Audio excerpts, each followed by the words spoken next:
Thank you. Thank you very much, Honorable Chair. I share the sense of disappointment that you've expressed in the absence of members who would have otherwise participated in the discussions. The budget was presented especially at a time when India's recovery from the pandemic had to be strengthened so that we have a sustained growth, which is the only sure way to remove the disparity and also build greater strength for our people. The disparity in income about which several members spoke can only be bridged if the development goals are achieved. And by better development, we will certainly be able to achieve better prosperity, better income generation for people, more jobs for people, and therefore, when I speak of Amrit Kal, and I said in the budget that that's the first budget in the Amrit Kal, we will be able to bring in all those factors which play to create a more robust economy, leading to a 2047 when we will see a very developed India, which is what the Honorable Prime Minister has also dreamt of and spoke of, and also has laid the path for achieving it. And that is where the principle which we hold dear, and most of our policies are framed with that principle in our mind: Sabka Saath, Sabka Vikas, Sabka Vishwas, and Sabka Prayas. And that is where the responsibility of the government and the states, responsibility of the government in the center, the states, and also the people of India together will have to build India's economy. So we have faced several challenges, inclusive of the external challenge, the war, the disruption in the supply chains, and so on. But as I mentioned in the budget, we are aiming to bring in greater traction for this growth through the way in which we want to build and empower women's groups, which are spread all over the country, more than about 80 lakh women's groups which are spread all over the country, for whom we shall provide professional assistance and also build their strength so that they can also become manufacturers or service providers. So the budget 2023 balances very delicately the development objectives as much as keeping the fiscal prudence.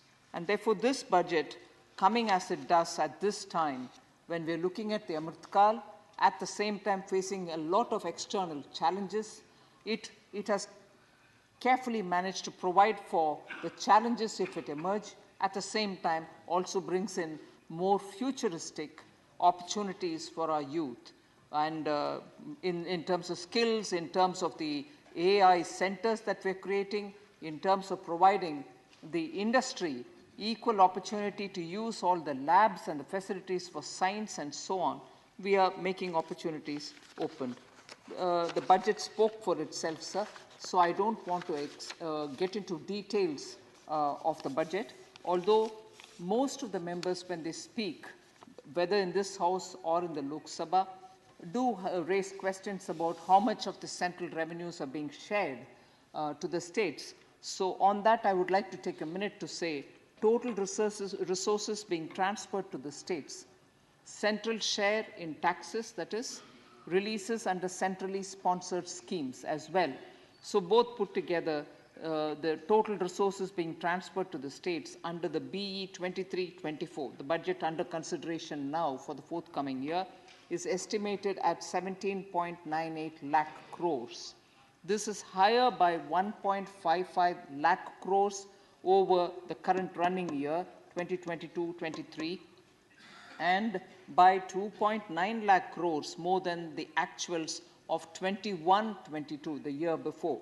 So consistently, we are increasing the devolution in terms of central share to the states. So this worry which comes in the minds of people is not well founded at all. Actually, the share is going up. The capex as well, the capital expenditure as well for 23-24 is at 10 lakh crores.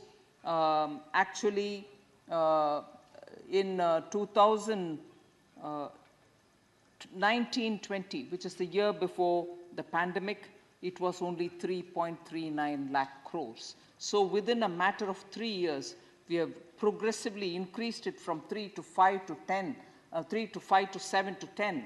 So you can see the growth. Whereas if I for a minute go back to the last year of UPA's 10-year rule, 2013-14, this amount was only 2.91 lakh crores. So 13-14 it was 2.91 lakh crores. Pre-pandemic 19-20 it was 3.39 lakh crores, whereas this year we've given 10 lakh crores. And the states will be partners in this massive capital drive. Budget 23-24 has, from this 10 lakh crores, given 1.3 lakh crores for the state's exclusive use. So because in principle we believe capital expenditure, provision for capital expenditure is actually given us that traction in growth post-pandemic and the year after that as well. So this year too we have given that emphasis, and that emphasis is being shared with the states, where we give them the amount on a 50-year loan with no interest charged on the states. So other than that, there are obviously the details of the budget itself.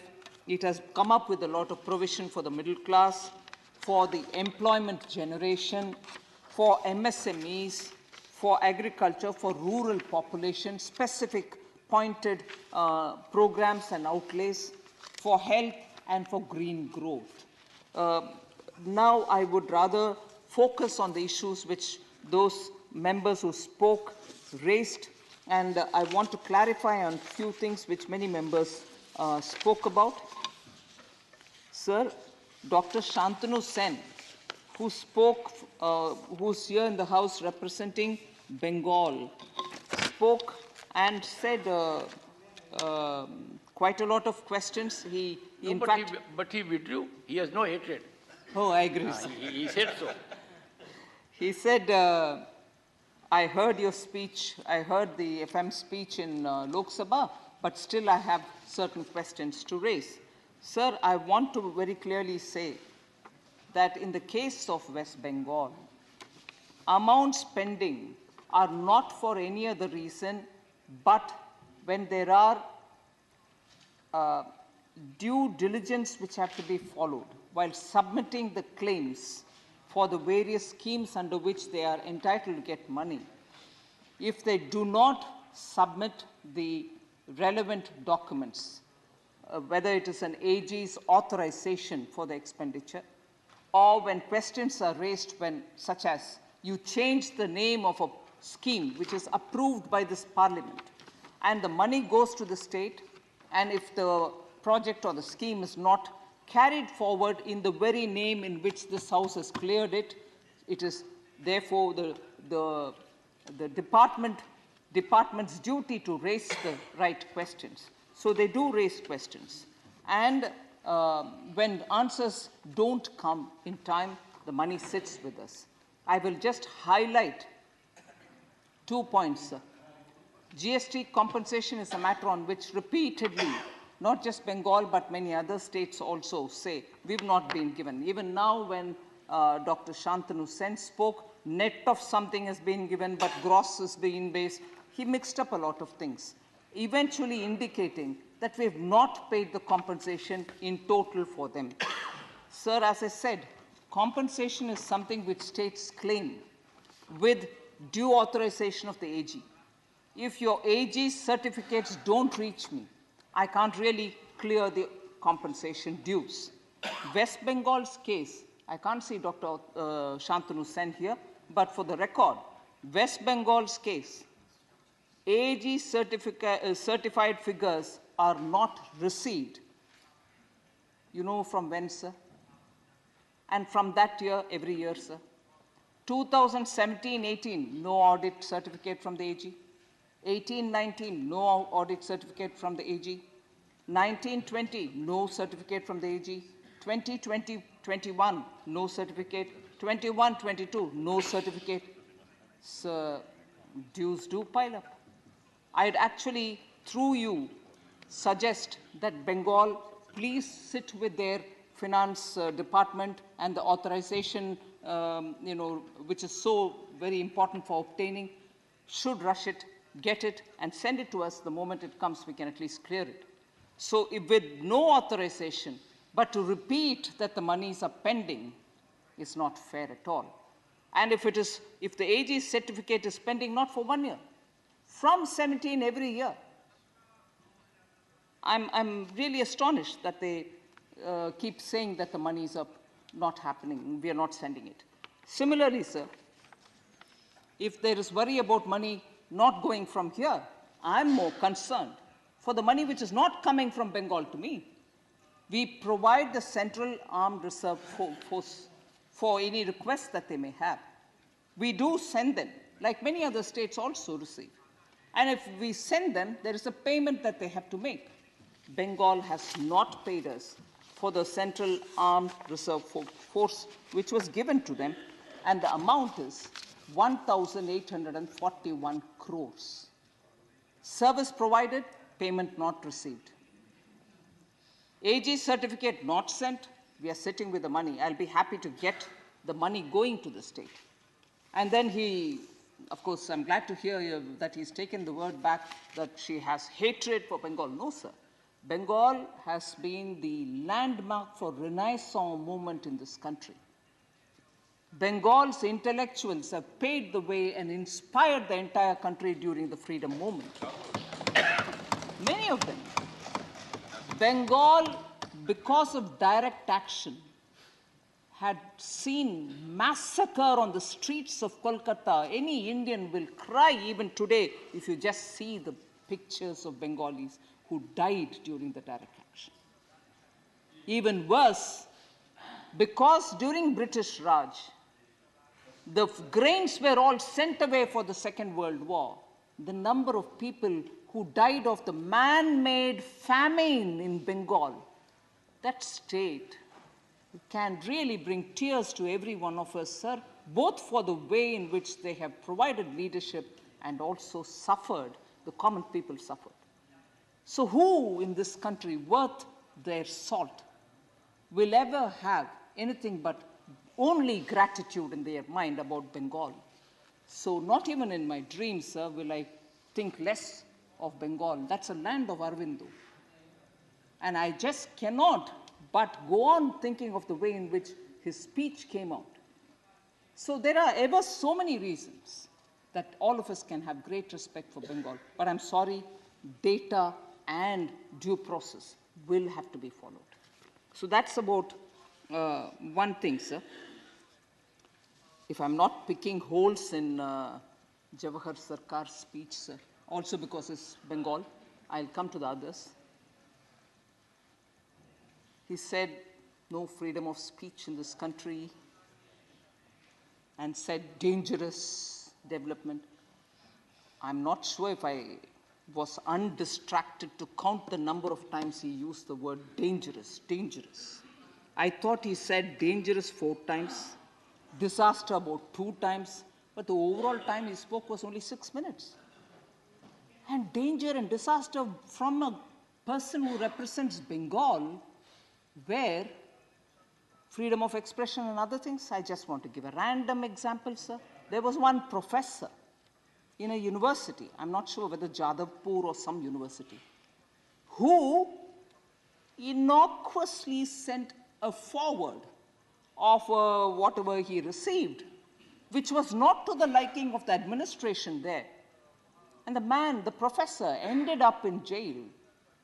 And for 4 years, he was there languishing, and only recently has he come out. I don't know if it is on bail or has the courts had their wisdom to release him in total. Dangerous, disaster, repeatedly.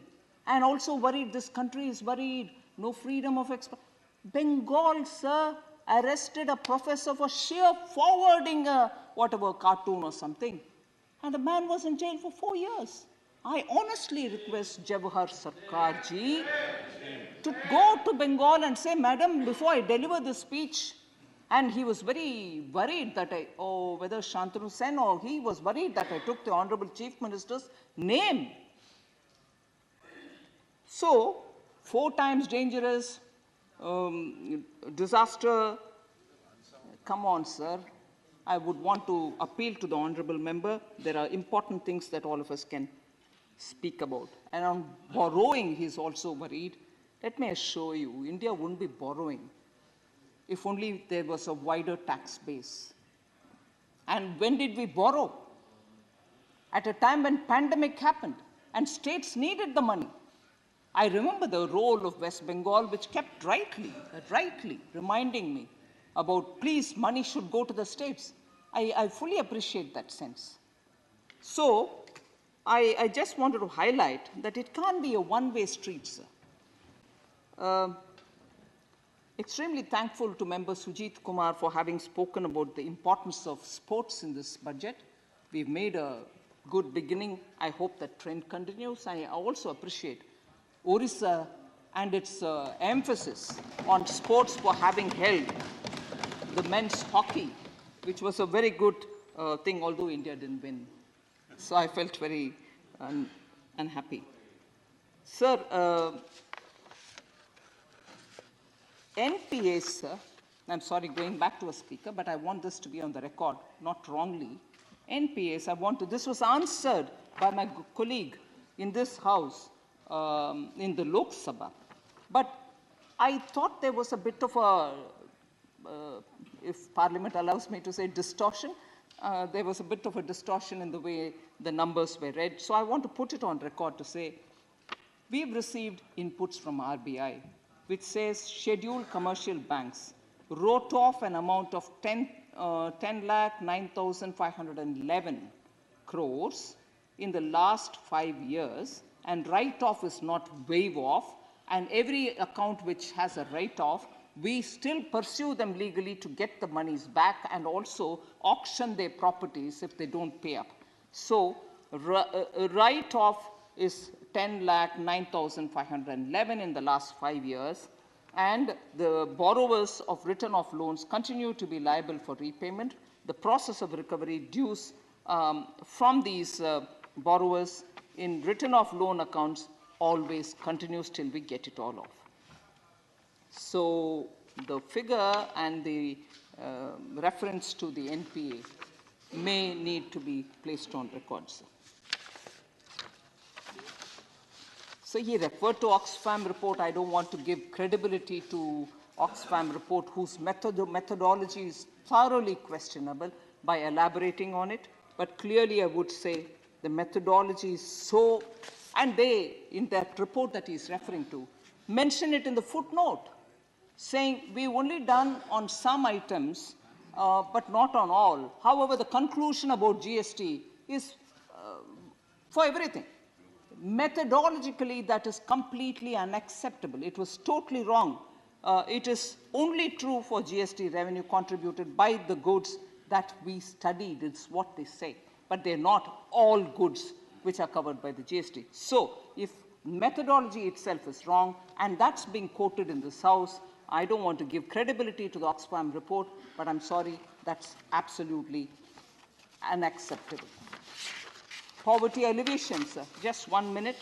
Both the UNDP and the IMF have spoken elaborately on how the free food PM Garib Kalyan Anna Yojana has actually saved people from getting into poverty, dire poverty.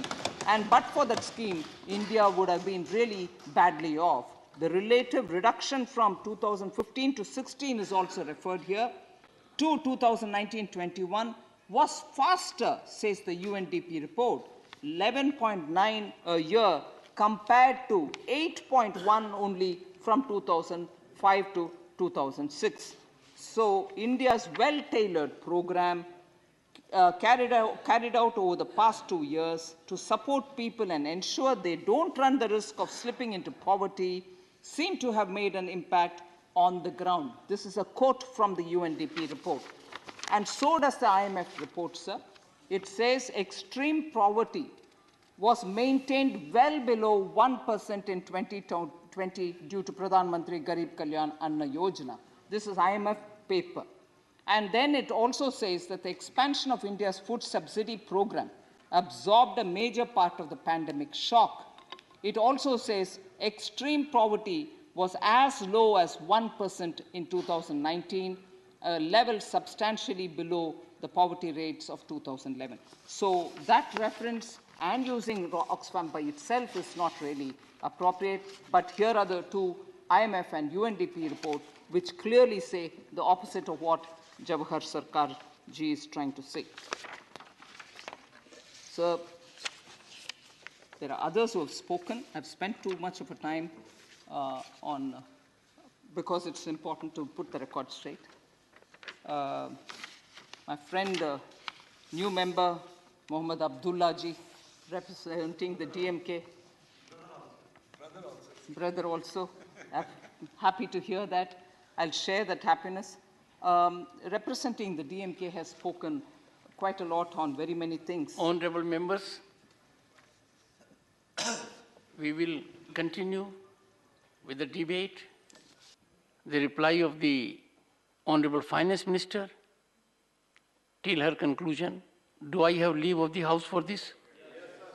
The House will sit till conclusion of the reply of the Honorable Finance Minister. Thank you, sir. I just want to, as all of us have been at one point in time or the other, he's also new in this House.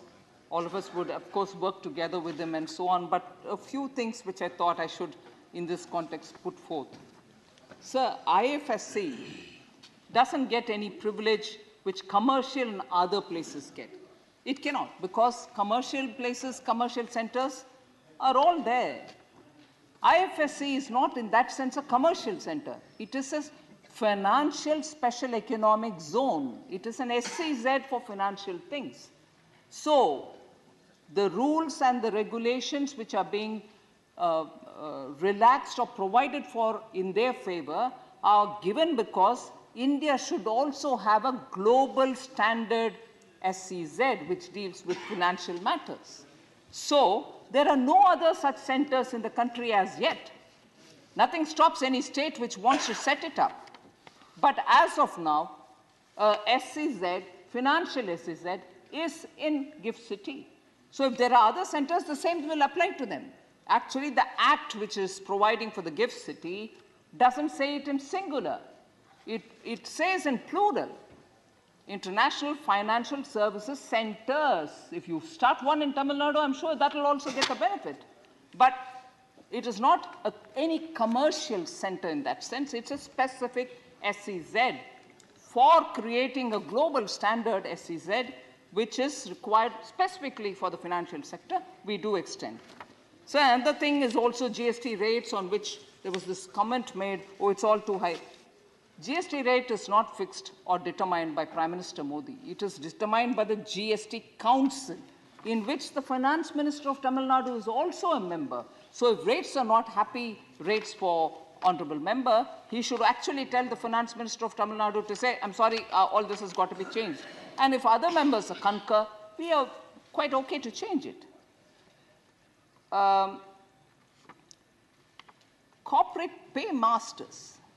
I'm not sure any government in any state or the union government can be referred to as doing things at the bidding of the corporate paymasters. I would humbly request the Honorable Member to himself withdraw that comment, because I can then say data centers are coming up in Tamil Nadu, petroleum refineries are coming up in Tamil Nadu, solar massive parks are coming in Tamil Nadu. Are they doing it in response to a corporate paymaster? Surely not. So I think we should be a bit careful about those sort of things. And on a lighter note, if the Honorable Member would take it, He comes from DMK, sir, which I know from my childhood is a party which strongly believes in atheism, doesn't propagate any religion of any kind. Very well. But I was very impressed by the honorable member referring to Rahu Kalam, Yamagantam, Kuligai. All these are Hindu Panchang. I said what people said. No, never mind. Never mind. These are expressions which are so typical to Hindu Panchang. In Tamil Nadu, people refer to Rahu Kala. When is it, Yamaganta? We don't want to do anything good during that time. But DMK member referring to this, music to my ears. With that, sir, I want to just say thank you for all the members who have spoken. It's a good day when a DMK member speaks from our Panchang. So the one bit I missed out is, in passing, I think, Amar Patnaik, who's not here, said we are neglected by the center. Dr. Amar Patnaik. Sorry. Am I right? Is he? I have been extremely careful. Sorry. Honorable Doctor. Finance Minister, after my wife got a doctorate, I don't make any mistake on that. Okay, sir. If any member is a doctor, I say doctor. Sure.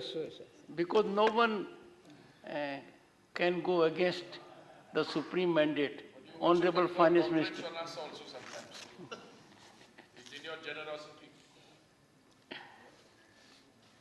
Sir, Dr. Amar Patnaik, sir, mentioned Orissa is being neglected by the center. Not at all, sir. He came up with a list of things saying on all these. Oh no, we don't neglect any state. In fact, Honorable preempts one line which is repeated.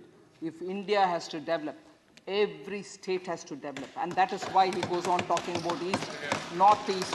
He says, even if one state lags behind, that will pull our growth possibilities, pull down. And therefore, he's of the view that all states should be given all the attention and every state should grow equally. So, no, we are not neglecting Orissa. And personally, I have a great admiration for that state. If within my own capacity, I will never allow that to happen. So there was a brief reference made about the oil bonds and also about this is my last point, sir, I won't take more time. Oil bonds and also about the special bonds with which we do capital infusion into the banks. So first of all, oil bonds. We've already paid 2.34 lakh inclusive of interest.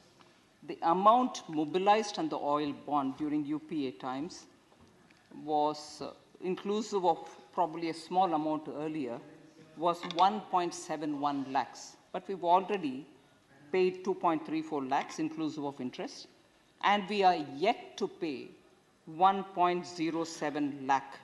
The last time, or the last payment will be made between 2025-26. And capital infusion in public sector, the special bonds that he was referring to, honorable member was referring to, again, member from Tamil Nadu, Mohammad Abdullah ji.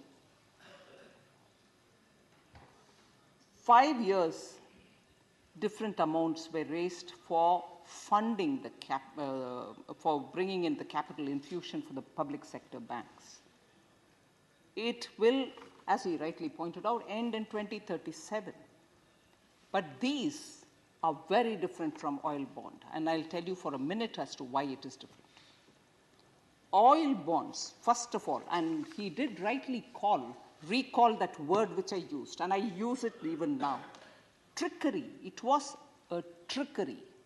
A trickery because you want to give a subsidy to relieve the burden today, like we reduced the excise duty. They could have reduced something or given some incentive or subsidy. They didn't do that. They claimed that they are giving the subsidy, but that amount was, instead of paying the subsidy, they deferred the cash payment by putting it, the petroleum ministers here, by putting onto the oil marketing companies' accounts. This is what constitutes a revenue expenditure. Revenue expenditure does not create assets. It's a subsidy. You give it, finish it. But you gave it, apparently, but the burden has been shifted to the oil marketing companies, and that's getting repaid by us now, by any government which follows. Whereas the capital infusion which we are undertaking since 2017-18, and to say that you've also taken this huge amount, it's going to be paid till 27, yes, it will be 37, yes, it will be paid till 37. But why is it used? It is given as a capital to the bank to promote greater credit availability for Aam Aadmi, common man, to do his business at whatever applicable rate, so that people can build businesses, earn out of it, take care of their families, save money, or pay wages of people who work with them.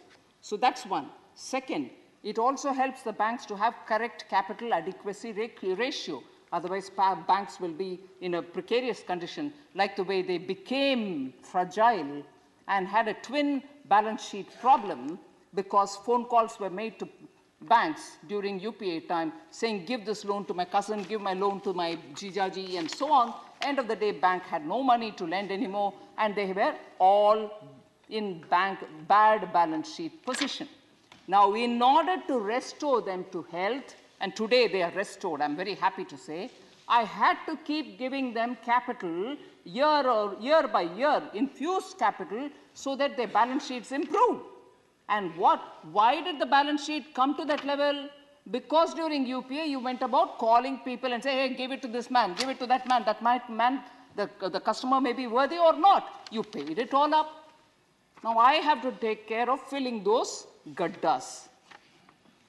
Increase capital adequacy ratio, enhances lending capacity of banks, and as a result, after the 4 Rs with which we restored the health of the bank, Prime Minister almost monitored it on a monthly basis. Today, our banks' healths are all back again. They are today standing on their own. They can go raise whatever amount they want. And this capital infusion is also, if I may be permitted to use the word, the pap created by them, uska प्रायश्चित हम कर रहे हैं. Oil bound भी वही है, bank भी वही है. पाप उनका, प्रायश्चित हम कर रहे हैं. So it's good that you brought up, Mr. Abdullah, this point, because it gave me an opportunity to explain. Oil bond भी सफाई इधर हम कर रहे हैं, झाड़ू पोछा वो भी हम ही कर. Honorable Minister will have to find some other word for pap. पाप नहीं है सर. जीजा भतीजा को बिना सिक्योरिटी देना पाप नहीं है सर. ठीक है सर. कोई आप ही एक वर्ड बोल देना मुझे. I'll take care of it. Okay. Irresponsible. So I thought it was just the oil bonds. But thank you for having reminded me of the recapitalization monies that I had to give. That's also because the entire balance sheet on one side have been scraped out. Now I have to refill them, which I have successfully done with the guidance of the Honorable Prime Minister. Banks are today on their own, making profit, giving dividend, and also doing the best banking for all the common people. So with this, sir, thank you very much for giving me the opportunity.